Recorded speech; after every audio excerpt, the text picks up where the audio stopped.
Hello, my name is Ken Hanley, and I'm a member of the STGA, that's the Scottish Tourist Guides Association.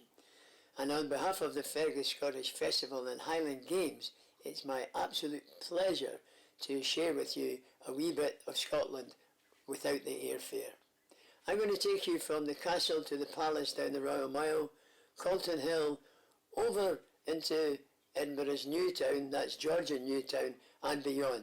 So sit back, relax and enjoy Scotland without the airfare. So here we are standing at Edinburgh Castle, and of course Edinburgh Castle basically is where our history began in the city of Edinburgh.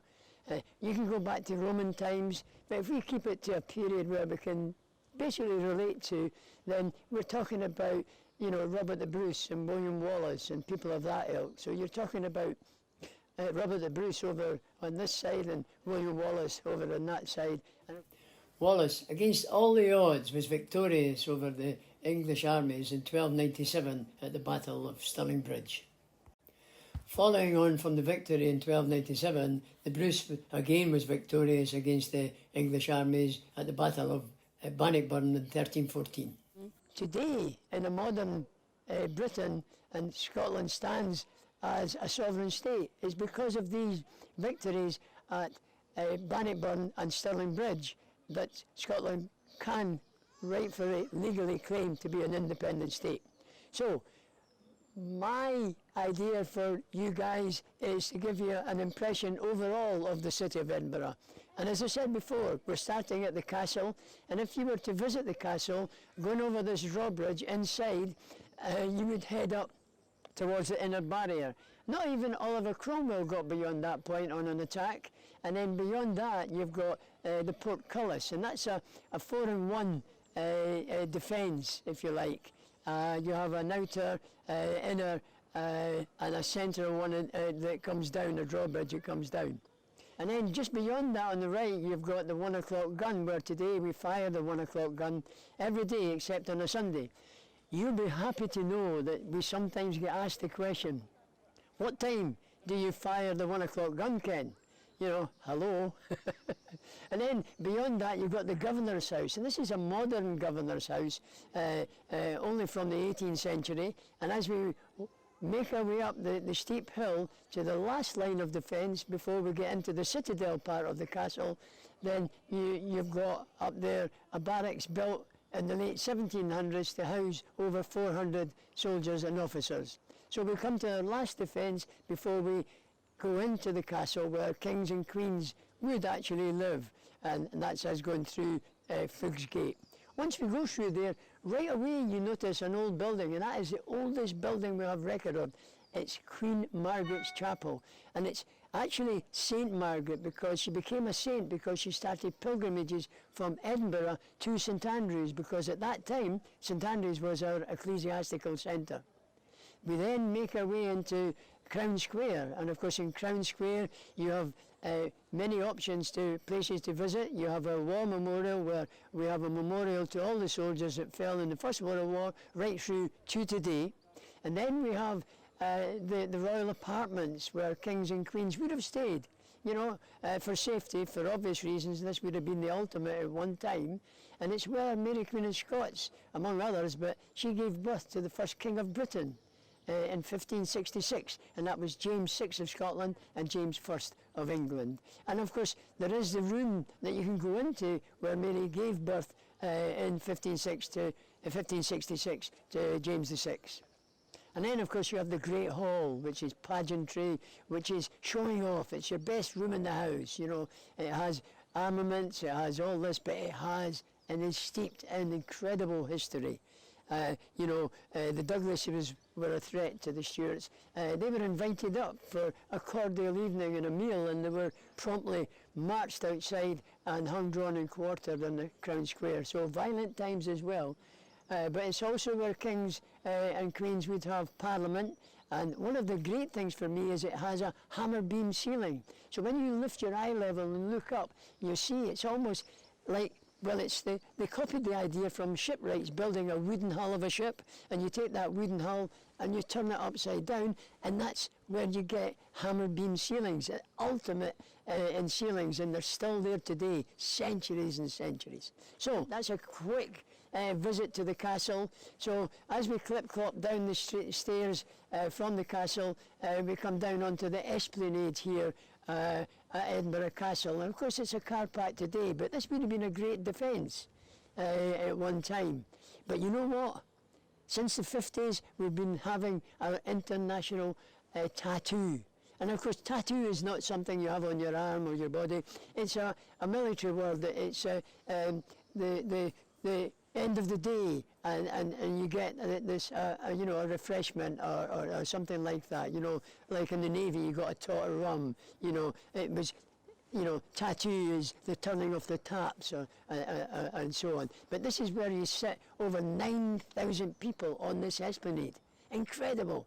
Unfortunately, because of COVID and 2020, the tattoos have to be cancelled. But from this vantage point, the city just unfolds. And we're going to do that. We're going to go down the Royal Mile. We're going to go and see the closes. And of course, the unique thing about the situation here, or should I say the topography, this castle sits on an extinct volcano, yeah? The lava flow from that volcano, the old town is built on. It's what the experts call the classic crag and tail formation. So the crag, the castle sits on top of, the tail, the lava flow, the old town sits on. And you're going to see buildings, you know, 10, 11, 12 stories high down in the Royal Mile, and some of our greats that have walked here, you know, from Adam Smith, the Economist, you know, from Robert the Bruce, William Wallace, Mary Queen of Scots, and then our literary people as well. So, follow me, and we're going to head down over the esplanade and down this single linear street, and we'll pop into one or two closes for your delight. That's us now down at the bottom of the entrance to Edinburgh Castle, but here the thing of notice is the Witches' Well. And of course Edinburgh has a terrible history of burning witches at the stake, but Marie Stuart, Mary Queen of Scots, in the 1560s decreed that should be stopped. But it then carried on, and her son actually was involved in what they called the North Berwick murders, or the North Berwick trials, I should say, and several other witches were burnt at the stake here. And of course, right behind me is the Scotch whisky experience, which, you know, they don't produce whisky in here, but they give you the variety of the product throughout Scotland. So, you know, if you fancy a wee visit and to try some of our national drink, some whisky, then it's a good visit. And then just round the corner you've got Ramsey Gardens, you know, named after the Edinburgh Shepherd, the poet. So again, it just gives you that bit something to look at, away from the madding crowds, you know, that usually throng here. And it's little gems like that if you go and see, it makes all the difference. Glaston's land offers an insight into 17th century history in Edinburgh, in particular the plague which afflicted Edinburgh in the 1650s. Another little gem down the Royal Mile, especially if you're into books and if you're a literary person at all, then this is a place to be. Writers' Museum, and it has all the works of our three best known literary giants, from Robert Burns to Robert Louis Stevenson and Sir Walter Scott. So really, there's an immense amount of literary work in here, and you know what? Entrance is free. Robert Louis Stevenson's a local gentleman, and of course he writes that wonderful story about Dr. Jekyll and Mr. Hyde. It's actually a true story about a gentleman called Deacon Brodie, the pub that I'm standing in front, and across the road is where the family actually lived, on the Royal Mile. And it's all about this chap, by day a respected gent, by night a robber, a murderer, and eventually he was caught, sent for trial, and he was found guilty, and he got a suspended sentence. He was actually hung on the gallows that he modified just across the way. So Robert Louis Stevenson, another one of the great literary people, writing about one of the characters on the Royal Mile in the city of Edinburgh. Well, we're down a wee bit further on the Royal Mile, folks, and we're in an area that the Scottish Parliament resided here prior to the Union in 1707. And of course, after that Union, the Parliament devolved to Westminster to talk about Scottish affairs. Since then, the Parliament has actually devolved back to Scotland and sits at the bottom of the Royal Mile.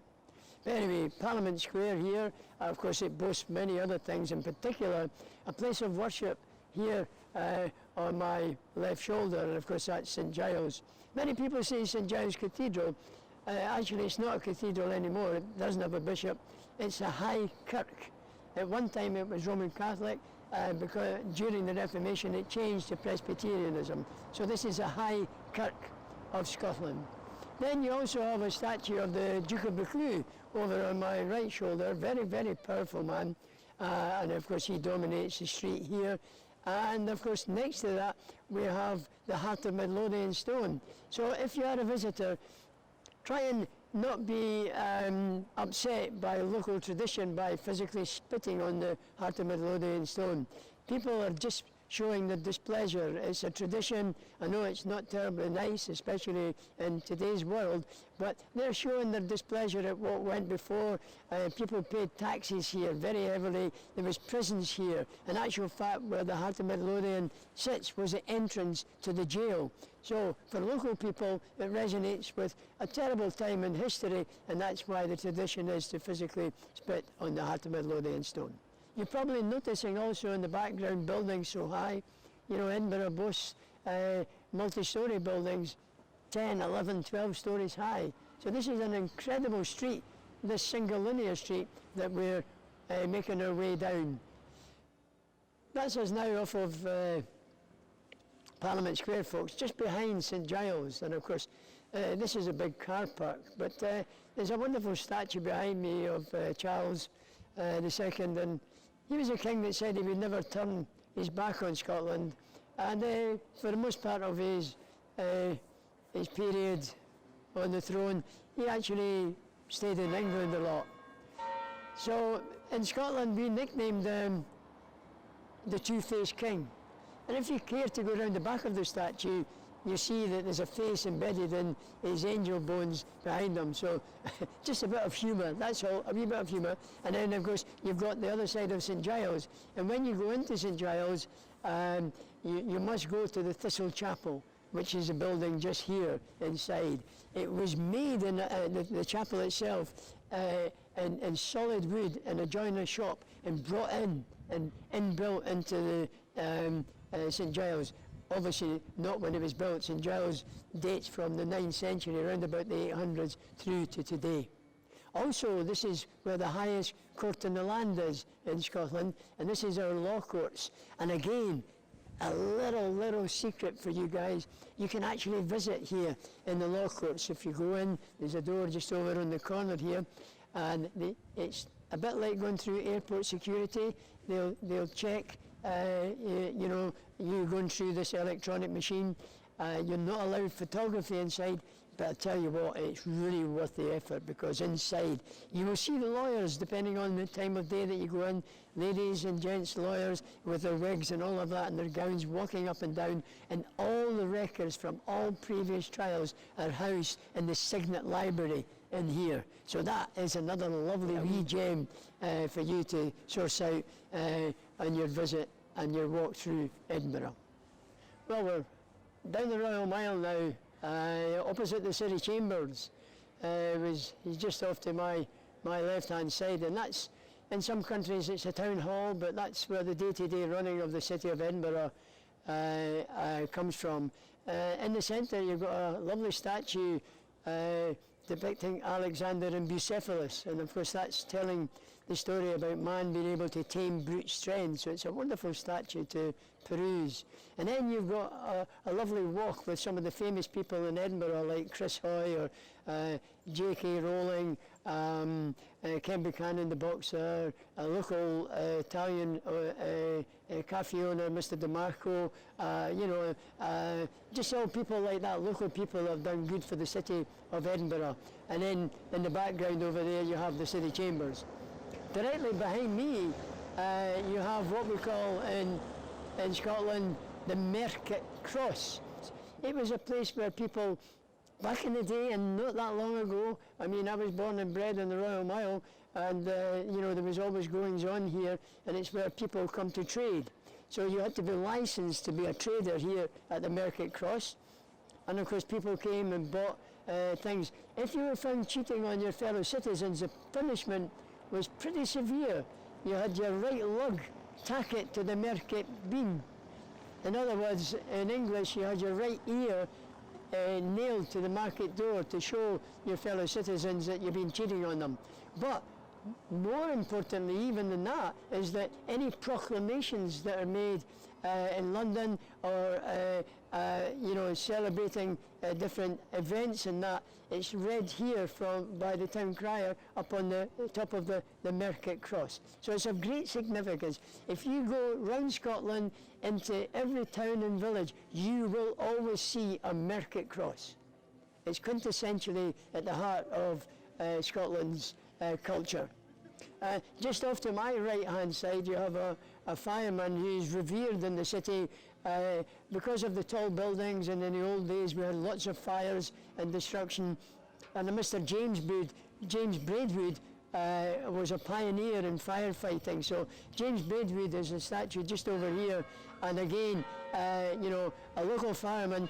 And I do believe that some of his ways of firefighting has been adopted in America, North America, and some places of Europe.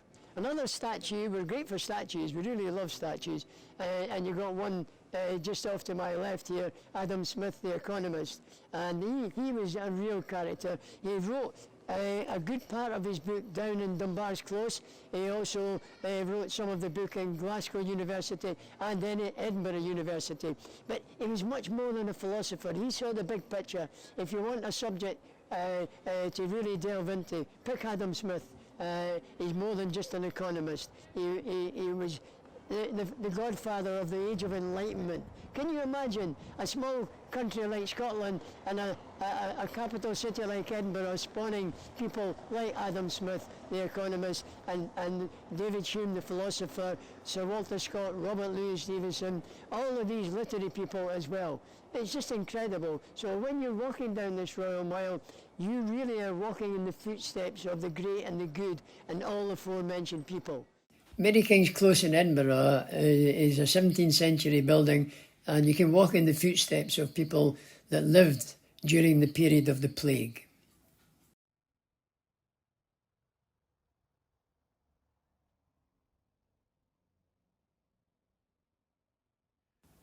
Fish Market Close in Edinburgh's Royal Mile is where you would actually buy your fish, you know. And of course in modern day times we have the International Fringe. So you would buy your tickets at the Fringe shop to see some of our many shows around the city. And across the way, believe it or not, that's where Encyclopaedia Britannica was first published in Anchor's Close. It's also where Robert Burns would have frequented one of the many hostelries. Fish Market Close, it's another example of, you know, in the old days where you bought your butcher meat. But you know what? Walking down here gives you a real feel for the height of the buildings. You know, you're talking buildings in the 1600s, about 12 stories high, you know, and this is just a wee example of what can be seen. And now we have the Tron Kirk. Tron Kirk is a 17th century kirk that is a landmark in the city. And of course, at one time we celebrated New Year here, and it was also where if you were a trader, you had to get your licence. Heave-a-Waugh Close on the Royal Mile, or otherwise known as Paisley Close, is telling the story about a building that collapsed, killing many people. And of course, this young boy survived. The faint cries were heard. Heave-a-Waugh, chaps, I'm no dead yet. One of the many drinking wells in the city of Edinburgh, and also a drinking well for dogs, as you'll see at the bottom. John Knox's house, another incredible building on the Royal Mile. And of course, John Knox is the main character in the Reformation in Scotland, along with Mary Queen of Scots. I'd have loved to have been a fly on the wall when they both met and debated. John Knox, a very powerful character. World's End, it's basically telling you that this was the end of the city of Edinburgh.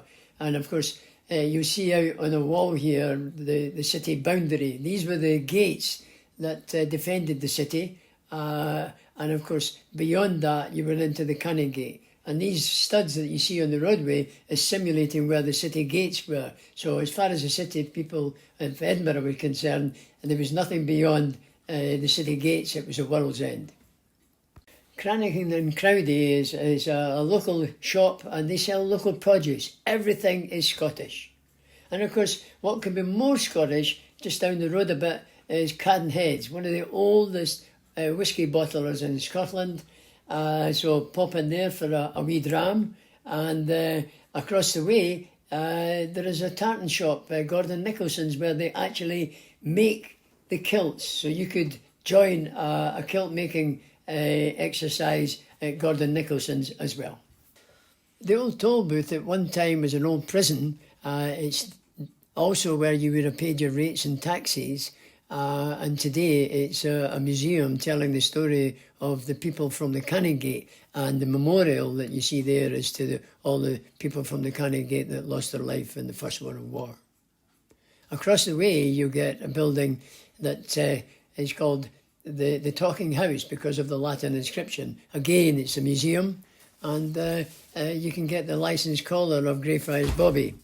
And of course, next to that, you've got a close. For any Outlander fans, this is a must come and see. Bakehouse Close features very much in Outlander, and that will lead you to other places around Scotland, whether you go to Glasgow, to the university, or the Cathedral, whether there's other places in Edinburgh, or Stirling, or Doon Castle. But as you're going down the Royal Mile, you can steep yourself in Outlander. The Canongate Kirk has a history going back to the 1680s, and actually it opened its doors in 1691. It had seen many royalties. In actual fact, Princess Anne's daughter, Zara Phillips, was married here. And of course, as you enter the Canongate Kirk, you'll see a statue to a man called Ferguson, a wonderful poet, but not so well known. And Robert Burns found out that he had passed in a tragic accident and paid for his reburial in the Canongate Kirk. And of course, the Canongate also has a Merket Cross. And this is a very, very old Merket Cross. It dates from the 12th century, the 1100. This is home sweet home for me. I was born here in the 1940s, Dunbar's Close. And this was just an open green area for washing and playing and all the people that lived, working class people in the Royal Mile. Today, it's been gifted to the city by the Mushroom Society, and this is a miniature copy of a formal town garden. How great is that to have that in the midst of this medieval old town, and we're now in the Canongate. And of course the views from here take you down this avenue here, and in the backdrop over here, which we're going to visit in a wee while, is a monument to Nelson the Sailor, and of course a national memorial to our war dead in Napoleonic times. But to show your wealth, these town gardens, down here you had all your herbs down the way, down here, and in this side you would have a garden where the couple would meet after sort of growing a relationship in this part of the garden. And then if it went further, you would go down to the next area, and then that would be marriage, and then at the very bottom, guess what? A kindergarten for the children. So, having that scenario here on the Royal Mile, it's something that you can come into physically and see yourself, guys. It's pretty cool, it really is. And of course, guess what? Next door, Adam Smith, the Economist, finished off his book, The Wealth of Nations, here. Lovely, wonderful. And we're just making our way down the Royal Mile now. One or two other things, and then the Scottish Parliament, and then of course the Palace of Holyrood, and an abbey dating from the 12th century, 1120s, David I. Clarinda's is a wonderful little family-owned tea room, and it takes its name from a lady friend of Robert Burns. And that was a pseudonym that was used. Her real name was not terribly romantic, Agnes McElhose. And of course, if you go a bit further down, you come to Whitehouse Close. And the main feature there is that it was a stabling place for some of Mary Queen of Scots' horses. And it's also where the stagecoach left and returned from London. Well, folks, we've done a mile since we left the castle. It's exactly a mile from Edinburgh Castle down through the Royal Mile to the Palace of Holyrood, which is over on my left, and the new Scottish Parliament. So here, at one time, there was a brewery, McEwan's, Scottish in Newcastle, William Younger. Edinburgh very famous for brewing, but by the late 1900s, we really needed a new building because we had a vote for the Scottish Parliament to devolve from Westminster back to Edinburgh. So in 1999, the vote was to have the Scottish Parliament devolve back. But we needed a new home. You know, we had moved away from Parliament Square that you saw earlier on in our tour, and of course no Parliament. So there was a temporary Parliament at the Faculty of Divinity on the Royal Mile.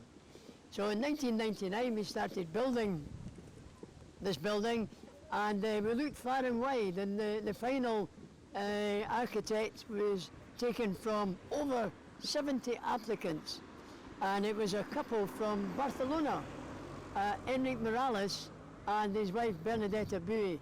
So he designed the Parliament. I must say, beauty is in the eye of the beholder. Some people loathe it, some people love it. Architecturally, it's groundbreaking. It's a very modern building. Why do we have such a modern building next to the palace?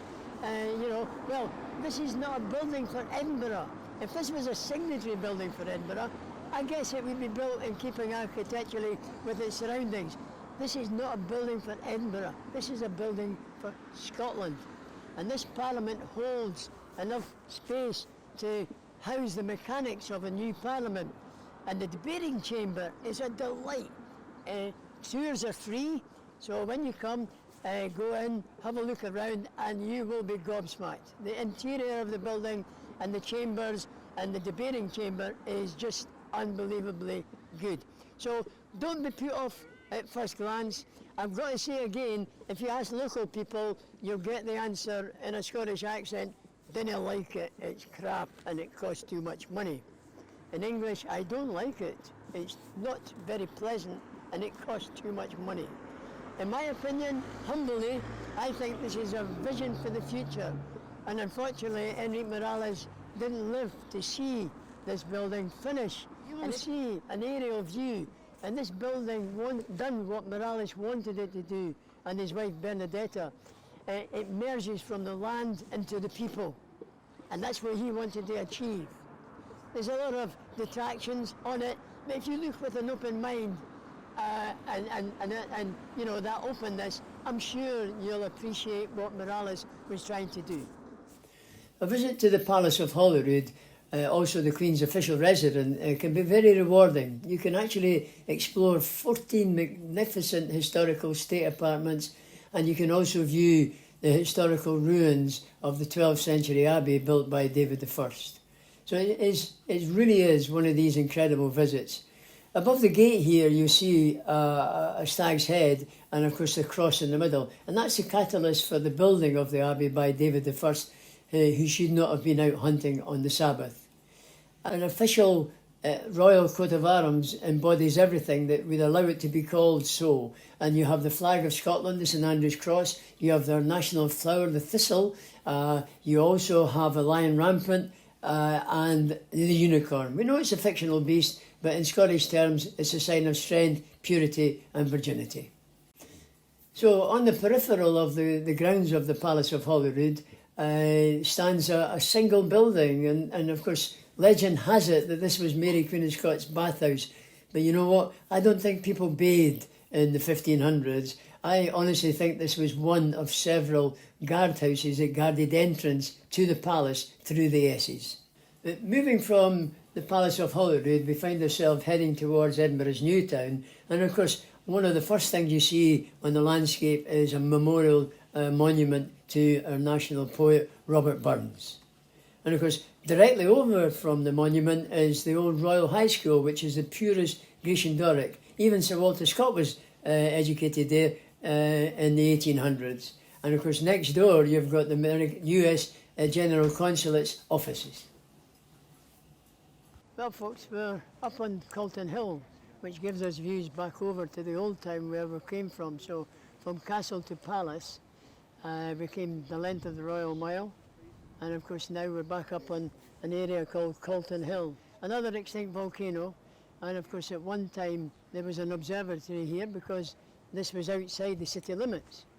Of course now it comes within the confines of the city limits, and the new observatory is away to the south of the city.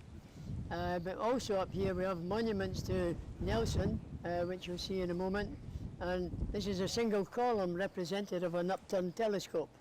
Every day at 1 o'clock we fire the cannon from the castle, and that was so the sailors out in this body of water, which you'll see in a moment, the 1st to 4th, could set their chronometers, because guess what?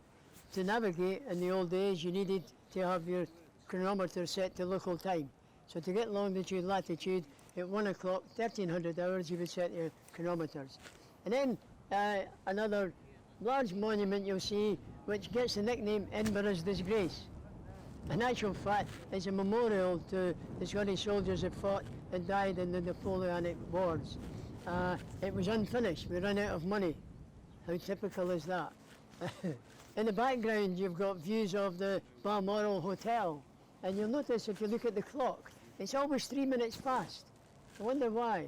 Well, Balmoral was a railway hotel, and if you thought you had missed the 2 minutes past 2 train, you've still got 3 minutes, because it's always 3 minutes past. And people don't believe us, but that is absolutely true. So that's a wonderful overview. Looking north from Colton Hill, you're viewing the extension to Edinburgh's second phase, Newtown, and down towards Leith, Leith Docks. And of course the body of water you're looking at is the River Forth. And that's the Firth of Forth, the mouth of the river that goes to the sea. And then on that other side of the body of water you have St Andrews, looking further north, east to Aberdeen, and northwest to Inverness. Another view westward from Colton Hill with Edinburgh in the background and a new development. Here we're going to have in a couple of years a new opera house, new hotel and a Georgian centre. And then as we sweep round, looking due west from Colton Hill, you get a view down the coastline with the River Forth and many, many links golf courses. So we're now going to head down towards the Newtown, folks, and go into one of the cemeteries on Waterloo Place. And of course, one of the first things you'll see is this incredible monument, and it's known as the Political Martyrs Monument, and it's a monument to 5 political martyrs that were banished to New South Wales in Australia for their political beliefs. On the other corner is an incredible statue which surprises many, many people from America. And of course this is a monument, I should say, to the American President Abraham Lincoln. The Café Royal, a palace of a pub, one of Edinburgh's finest. Its history goes back to the 1880s, 1890s. And it's also where they filmed the mule scene in the movie Chariots of Fire. And the pub next door is a wonderful pub, but I would say that because the Guildford Arms is where I started working as a barman when I was 18 years of age. Register House is one of Adam's finest buildings, and it's where in Scotland you would register deaths, births and marriages, or as I jokingly would say, you're hatched, matched and dispatched in one building. And to the foreground there's a very imposing statue of Wellington, known as the Iron Duke. Well, hi folks, that's us fully into our Newtown, yeah, middle of the 18th century, 1760s. And of course, in the background now, you're seeing one of the 5-star hotels. And initially it was called the North British, because it was owned by the North British Railways. But in the 1980s, Sir Rocco Forte purchased the property and he changed the name to the present name, Balmoral Hotel. But quintessentially, originally a railway hotel, and of course at the west end of the new town you have a Caledonian Hotel, which is now a Waldorf, and of course that was a railway hotel as well. So round about us, and what I'm looking at as I'm looking at you through the camera, is the old town. An incredible link between this medieval old town built on the back of a lava flow and to where I'm standing, right on top of the Waverley train station. So that brings in another of our literary geniuses, Sir Walter Scott. And we think that this is the only railway station in the world that's dedicated to Sir Walter Scott. And in a moment you're going to get a glimpse of the Scot Monument, and it's not a boast, but it's one of the biggest monuments to a poet or a writer on the planet, and that's the Scot Monument, this incredible Gothic piece designed by John Michael Kemp, and it's quintessentially over-the-top Gothic. Rather dirty, but that gives you a hint of our past. And when I say that, I'm talking about the days when we were coal-fired. And Edinburgh's nickname, as I alluded to earlier on today, Auld Reekie. Well, that's why you see in this building very, very dirty. But today, you won't see any smoke from any of the chimneys, because Edinburgh, like most of our major cities, were smoke-free. We're very compliant with the new regulations. So that's why the buildings are looking a bit cleaner and not so smoky and dirty as well. So that's us in to the east end of the new town, and we're going to spend a little bit of time here. We're going to show you this railway station, something a bit unique. I wonder if you know what.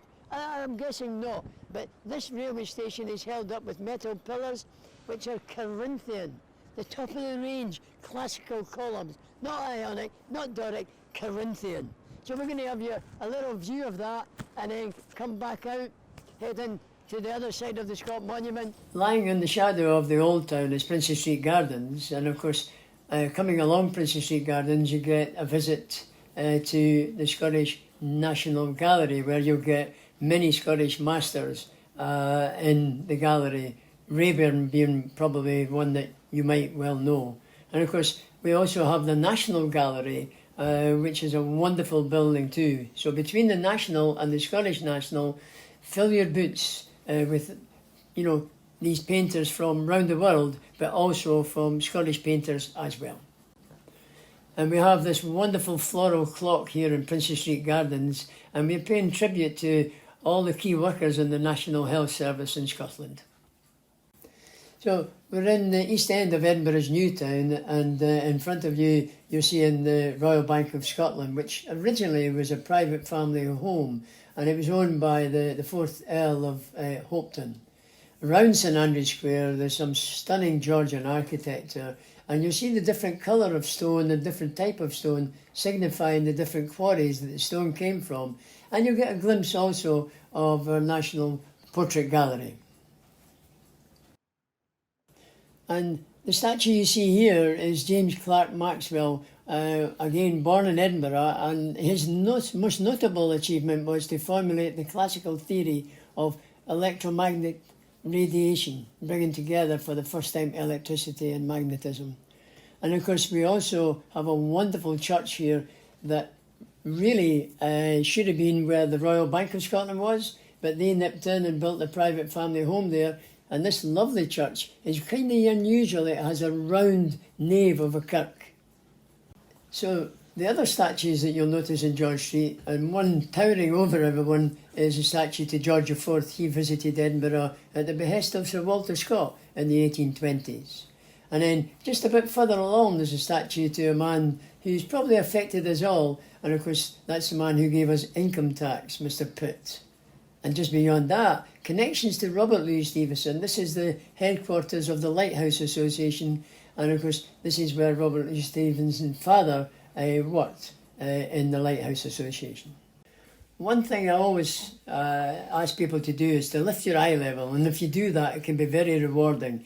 And you find strange things like these windows that you're looking at just now. They're actually been painted to look like windows. There is other examples throughout the city. And next to where Alexander Graham Bell was born, there is these windows as well. They're sarcastically known as Pitt's portraits. And of course people were taxed on the amount of windows they had in their house and didn't want to pay that tax. We've actually reached the west end of the Georgian New Town, this box grid with 3 main parallel streets. And as you see later on in the video, the St Andrew's Square, We're now in Charlotte Square at the West End, and we've been along Princess, George, and we're yet to do Queen Street. But here, we're at the Georgian House, and everything in this property here is original. But starting with the outside, the pavement here that you walk on is original, 18th century. First occupants would have been about the 1790s. And of course, we didn't have tarmac in these days, so if it rained and it got rather muddy, you know, you didn't want to carry mud into your house, so you would use the boot scraper to scrape the mud off your shoes before you entered. If it got dark, we didn't have electricity at that time. I know we're advanced, but not that advanced. So you had to employ the services of a lamplighter, and he would light the lamps that you see here. To put the torch out that lit the lamp, this was used as a snuffer. Again, very, very practical. And of course you'll get a view of the pavement, which as I said is original 18th century stone, and between the pavement and the road there's large stones outside each of the houses, and they're what we call louping on stones. So in other words, your horse-drawn carriage would come round here and you would alight by stepping onto the louping on stone, the stepping stone. They actually originated at Kirk's. It was deemed to be undignified for ladies to straddle a horse after Sunday service. So this is a copy from that earlier period. And of course, this square here was occupied fully around about the 1790s. And guess what? Next door, we have the official residence of the First Minister in the Scottish Parliament, and that's Nicola Sturgeon.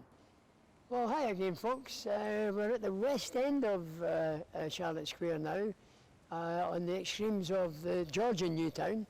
Beyond here is Victorian.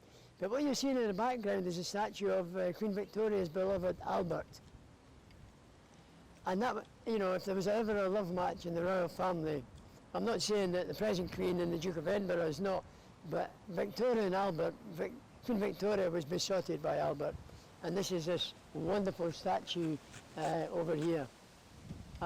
We're told, but I think it's a bit of a gossip, that originally when Queen Victoria saw it, Albert was at the same level as the commoners, so she insisted that a large plinth be put in and Albert be aloof of the commoners, and that looks like what happened. Whether that's true or not, I wouldn't hold my breath. This is the new Johnny Walker visitor experience, and there's 150 million going into this development.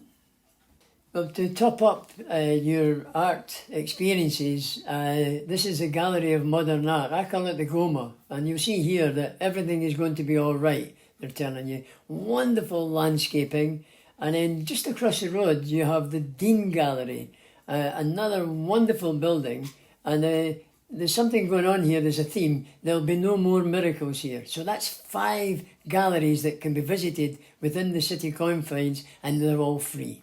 We also have a wonderful garden within the city confines, and these are allotments that people look after them, right in between the galleries. Well, the Grass Market is a well-known trading place from way bygone days, but today it's a very modern area, and of course the pub here is signifying that it's, you know, gory past.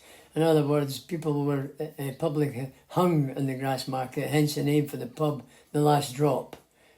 So a view down from the balcony here gives you lovely views of the school in the background, George Heriot's, which J.K. Rowling, I believe, takes inspiration for her Harry Potter.